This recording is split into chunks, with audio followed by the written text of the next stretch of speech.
Nikola Jokic is a bona fide stat sheet stuffer. Most known for his takeover through triple doubles. What does he have to say about his dominance? I mean, when you stat padding, it's easy, so.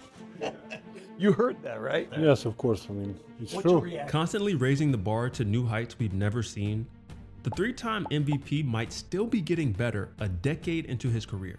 But I'm not ashamed to say, I used to be his biggest hater.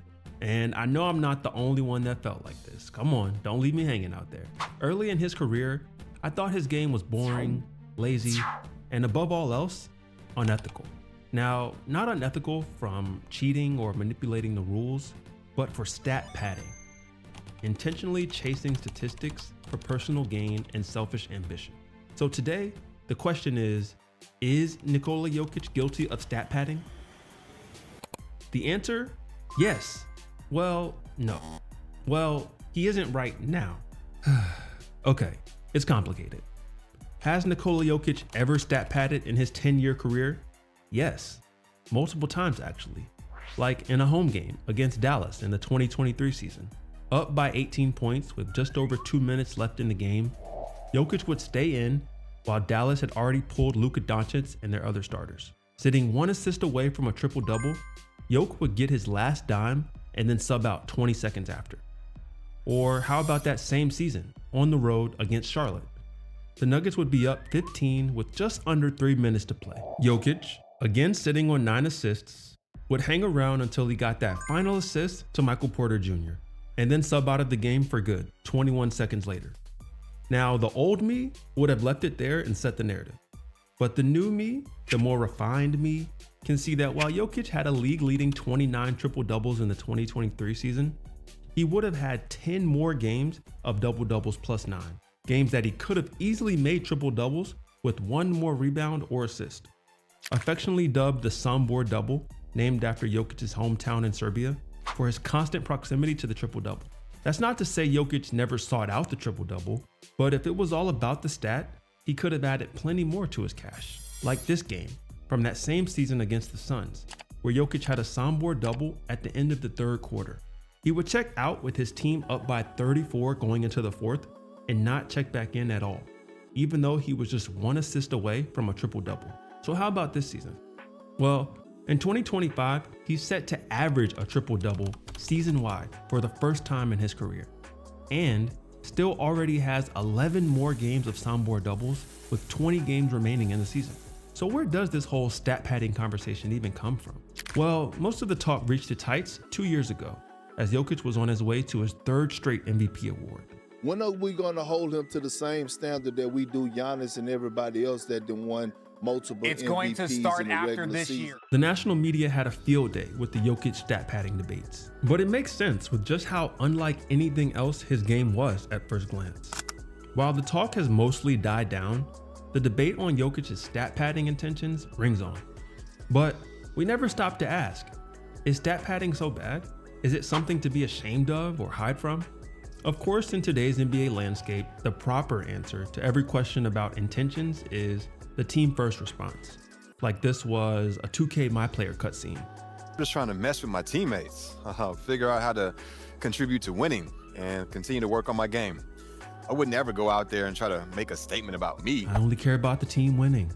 It doesn't matter how I do as long as the team wins. Sounds good, but when your contract negotiations come up, you can't sell yourself to the general manager on how well you encourage the team. Stat padding can be the difference between a second contract or getting cut. For example, look at the Golden State Warriors and their 2022 NBA championship run.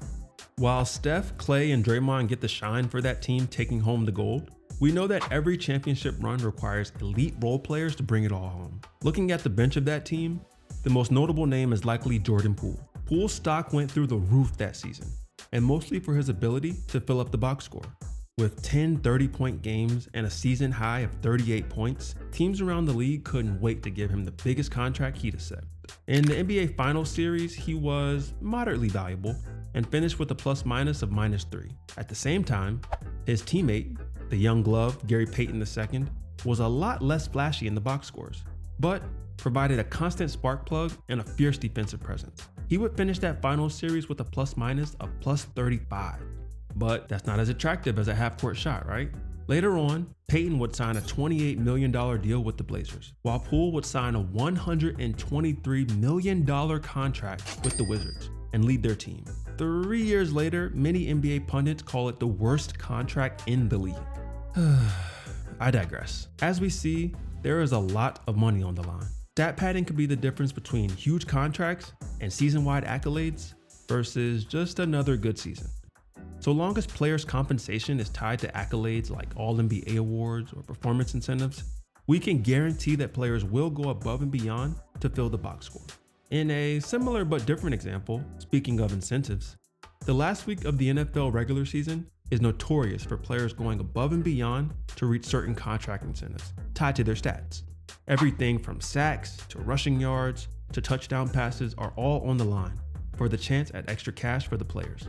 The end of this most recent season saw Mike Evans from the Tampa Bay Buccaneers just 85 yards away from 1,000 for the year, an incentive that would tie an NFL record and earn him a $3 million bonus.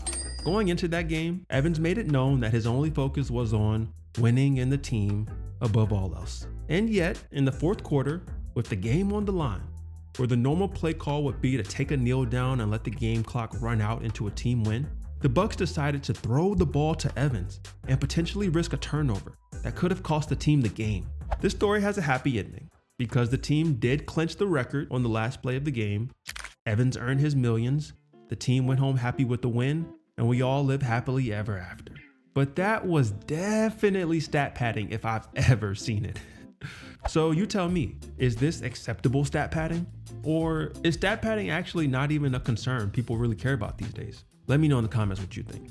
Maybe the days of complaints about stat padding are as antiquated as arguing about players' hair and style choices. And even then, why is it that these types of complaints persist in basketball and not other sports like baseball or soccer? In soccer, there's no gripe with the player scoring a goal in the 80th, 90th minute, or even stoppage time of games that are well decided in blowout fashion. Or in baseball, players knock in home runs late into the 8th or 9th innings of blowout games without any recourse. And while baseball does have its own legend of unwritten rules that are held in sanctity, maybe the prohibition against stat padding is just as outdated and requires a fresh set of eyes. Maybe the energy we put towards players stat padding in less than ideal moments should actually be reserved for players not trying hard enough to rack up stats for their team.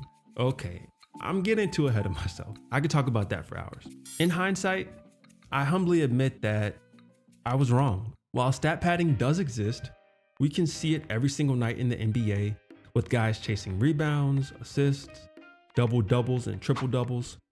Jokic is simply the crux of the Denver Nuggets in every facet. Nikola doesn't do anything to stat pad. Nikola's the central hub in everything we do on the offensive end of the floor.